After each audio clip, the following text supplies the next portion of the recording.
وسهلا فيك. تفضل. بسم الله الرحمن الرحيم. يعني اخواننا مشايخنا الكريم، الشباب الكل، كل اهل وكل اخوان. هون احنا طبعا وجودنا هون عشان يعرف القاسي والثاني انه الكل موحدين، كل الطائفه في كل اطيافها ومجتمعها ويعني قراها الكل موحده من وراء هذا النضال مع اخوتنا من كل الطوائف في عسيفيا، جميع سكانها واهلها ومجتمعها، الكل موحدين اجل هذا النضال المجهف اللي عمال يصير علينا من شبابنا، ان كان في الغرامات الباهظه اللي عم تفرض على شبابنا او اوامر الهدم اللي عمال تنبعث لابنائنا ومجتمعنا. وهي الوضع انه الكل احنا بنعرف انه احنا الكل موحدين في هاي النقطه، في الشيء هي شائبه من الطائفه موحد، احنا بنشد ايديكم بنحييكم والكل معكم والكل من وراكم الله. في الفتره الاخيره طبعا كان في سلسله لقاءات اخوان، امبارح كان لقاءين مهمين جدا جدا بالنسبه لهذا الموضوع.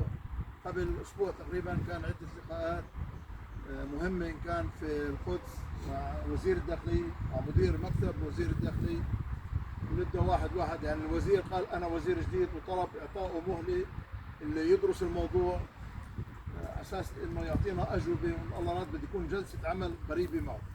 طلب 10 ايام، قلنا له بدل 10 ايام اسبوعين و20 يوم كمان، اللي بدنا حلول، بدنا القضايا هاي كلها تنحل. كمان بعدين كانت جلسه عمل مع مدير مكتبه، انتقلنا بعدين مع مدير مكتب رئيس الحكومه، كانت جلسه مهمه جدا.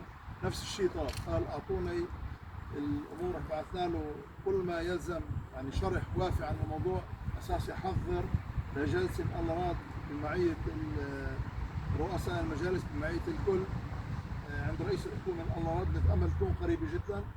والطلب بسيط جدا، طلبنا انه يعني كمان كان جلسات اخرى مع وزراء ومع غيره، مع عده شخصيات المؤثره اللي حد رئيس الحكومه، ولكن الاشياء اللي طلبناها تجميد كل الغرامات او ابطالها.